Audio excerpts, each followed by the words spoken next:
Hi, this is Sally's Book Talk, bringing you the best books from around the world every day. Today we're exploring Life's Reconstruction, a book that helps us rediscover and transform ourselves.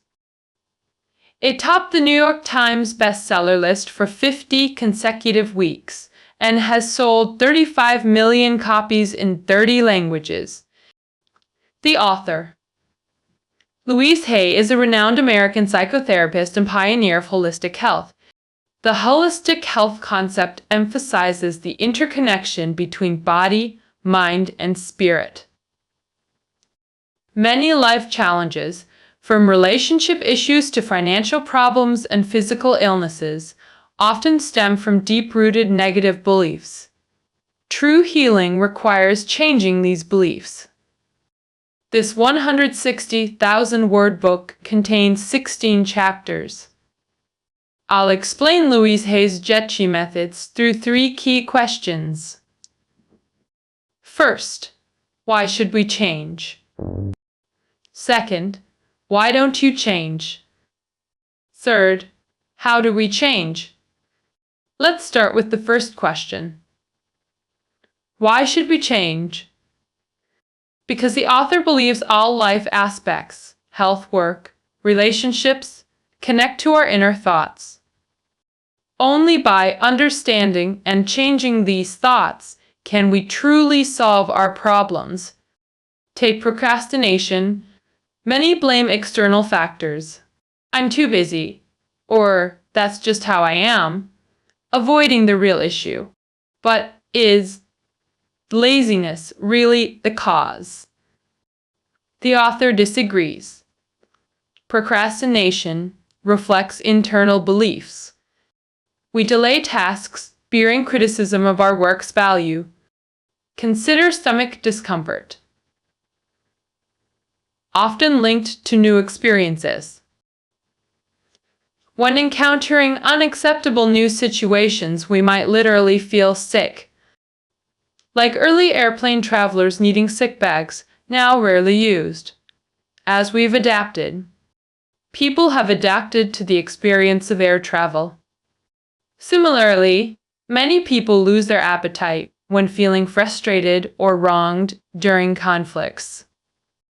This occurs because new experiences from conflicts contradict our existing beliefs. When we can't mentally process these conflicts, it manifests as physical discomfort. This shows our stomach not only digests food, but also metaphorically digests experiences. Psychological research shows self-critical individuals often suppress their needs. People pleasers with suppressed emotions frequently develop digestive issues. Solving external problems requires addressing their mental roots. This means we must fundamentally change ourselves. The author believes transformation rebuilds our physical and mental well-being. This concludes part 1. Change is crucial for mind-body harmony. Only by altering core beliefs can we resolve surface-level issues. Many repeatedly vouch change, but few follow through. So why don't you change? This leads to our second question.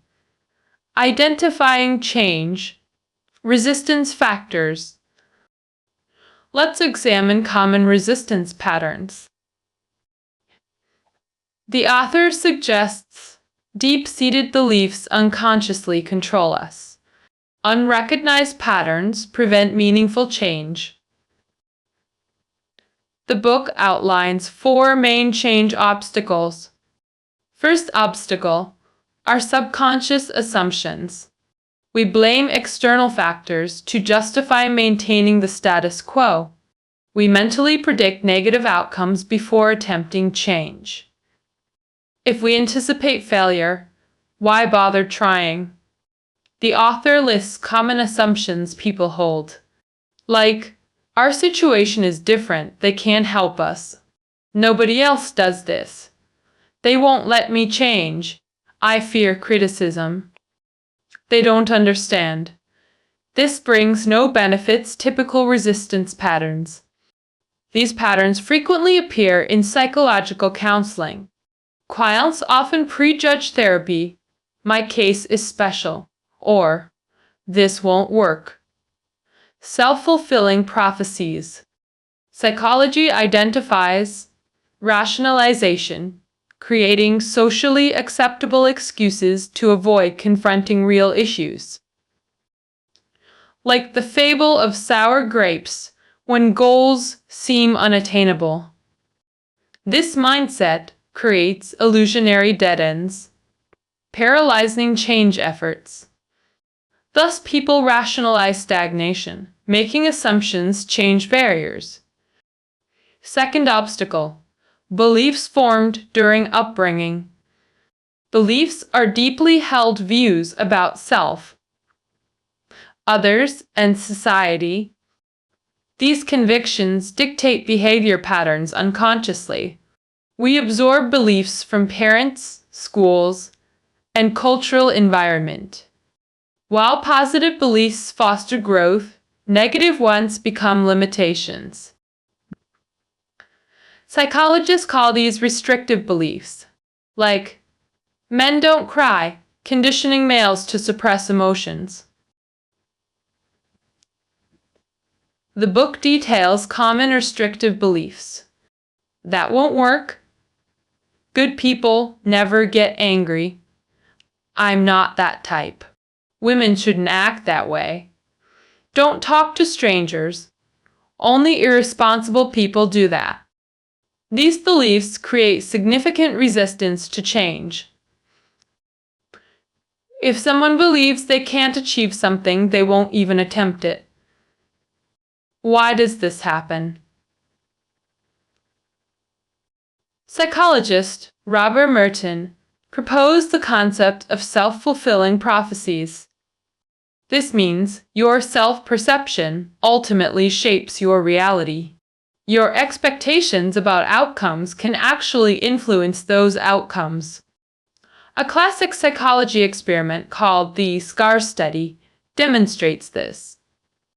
Researchers applied realistic-looking facial scars to participants, showed them the scar in a mirror, then secretly removed it. Participants believed the scar remained visible. They were then sent to observe reactions in hospital waiting rooms. Later, participants described perceived negative reactions. Some reported receiving disdainful looks. Others felt avoided or secretly mocked. All participants believed. Others reacted negatively to their appearance. In reality, their faces were completely normal. This shows how internal beliefs shape our perception of reality. These distorted perceptions then reinforce resistance to change. Third obstacle: our self-concept. Self-concept refers to our fundamental beliefs about ourselves. It forms the core of our identity and self-worth. Negative self-labels like too old, unlikable, or worthless create mental barriers against believing change is possible. Procrastination exemplifies self-concept hindering change. People invent justifications to maintain familiar patterns. I don't have time right now. I have other priorities. It's too late. It's too early. I'll do it after my trip. These surface excuses mask the real belief. I'm not worthy. The core self-concept, I'm unworthy, devalues my work's significance. Devalued work naturally receives negative reception. Both others and myself will perceive it negatively. Procrastination becomes protection against anticipated failure. The root cause is fundamentally this unworthy self-perception. Superficially, blaming laziness prevents real transformation. We often fail to recognize procrastination as change resistance. Review. 3 change barriers: assumptions, beliefs, self-concept. We must detect subconscious resistance behind verbal commitments. Beyond procrastination, what behaviors indicate resistance? The author identifies key resistance manifestations. 1. Denial. I have no issues. This is unsolvable. Change brings no benefits. Avoidance tactics. Denying problems, solutions, benefits maintains status quo. 2. Fear. The most common resistance form. Fear-based justifications. I'll fail. People will laugh. While obvious resistance is detectable, subtler forms exist. Dismissing suggestions as foolish or demanding instant results. Impatience reveals resistance to learning processes. Rushing outcomes means rejecting necessary growth time. In marriage counseling, one partner might say, "Just tell us the solution, skip the analysis." This superficial problem-solving avoids addressing root causes. Demonstrating change resistance. Resistance manifests through various behaviors: sudden topic changes, chronic lateness or psychosomatic symptoms. Claiming excessive busyness also signals resistance. Clients frequently missing sessions, though appearing apologetic, may actually test the therapist's acceptance and doubt therapy's effectiveness. Part 2 concludes. Change resistance stems from internal assumptions and beliefs. When we feel unworthy, action becomes impossible. Understanding resistance mechanisms leads to our third question. Initiating change. Change begins with reflective questioning. When facing problems, ask, does this relate to my internal assumptions? What self-concept does this reflect? What hidden beliefs underlie this? Are these beliefs objectively true? Case example, a therapy client whose mother constantly said, "Who could ever love you?" Internalize this as, "I'm unlovable." This self-concept sabotages adult relationships through constant need for reassurance until partners withdraw. The crucial self-inquiry. Why do I doubt? My partner's love reveals the core belief. Is what my mother said about me actually true? The second step of change is proactive self-affirmation practice. This simple exercise involves looking into your own eyes in a mirror while repeating affirmations. For example, I am willing to change, addressing the "I'm worthless" belief that causes procrastination. If you procrastinate, affirm, I have inherent worth and deserve a better life.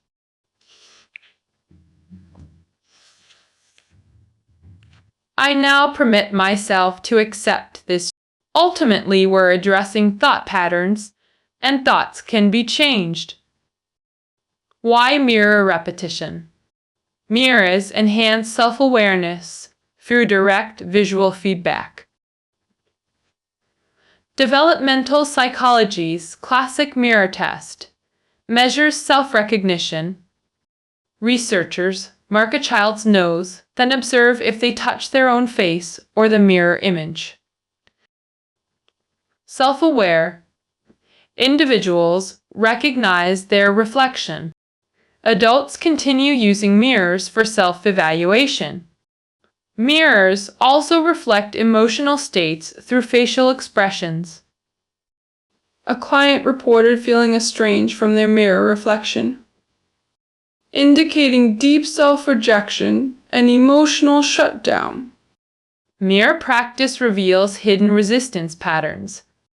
After stating, "I choose change," observe hesitation or rejection responses. Identify surfacing, limiting beliefs, causing internal conflict. Replace negative patterns while reinforcing positive convictions. The author recommends daily affirmations. I approve of myself. Initial awkwardness. This feels silly, reveals resistance patterns. These resistant thoughts lose power when consciously rejected. Affirming "I approve of myself" activates inner potential through positive reinforcement. This psychological self-reinforcement builds internal standards through consistent affirmation. Positive self-reinforcement significantly benefits personal development, like infants reinforcing achievements through joyful repetition and play. Repeating "I approve of myself" after accomplishments strengthens neural pathways. The author emphasizes, where attention goes, energy flows. Avoid negative framing like, "I don't want to be fat." Instead, affirm, "I am healthy and strong," to program positive concepts. Negative focus amplifies undesired states through cognitive reinforcement. Consciously nurturing positive vocabulary reshapes reality perception. Example, resenting current job reinforces negative patterns rather than enabling growth. Reframe temporary positions as career development stages.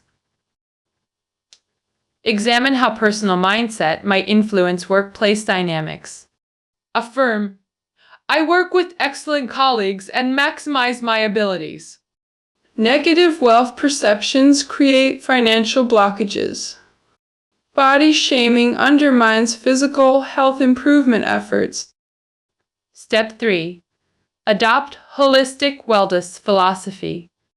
Holistic health integrates physical, mental, and spiritual development. Balanced growth across all dimensions creates sustainable transformation. Start with physical improvements like nutrition and exercise, or begin mentally through meditation to uncover subconscious needs. Practice spiritual forgiveness towards self and others.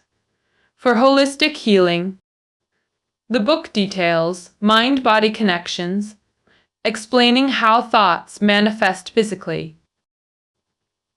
For stomach issues caused by anxiety, "I relax and feel safe" affirmation. Back problems may indicate emotional support. Deficiency, "I am loved" reminders. Address back pain with, "I love myself. Life loves me." Self-talk. Part 3 concludes. Change is achievable through awareness. Identifying resistance patterns enables STEEP practice. Mirror affirmations like "I welcome change" reinforce new neural pathways. Book summary begins. 1. Mind-body interconnectedness forms life's foundation. Core belief transformation precedes external problems solving. 2. Assumptions, outdated beliefs, and self-doubt hinder progress. Manifesting as procrastination, fear of outcomes, or superficial fixes. 3. Conscious practice rewires thought patterns over time. Positive affirmations empower self-directed transformation. Life challenges signal misaligned mental frameworks. Conscious examination allows reclaiming life authorship. That concludes our exploration of life's reconstruction. Full notes below until tomorrow.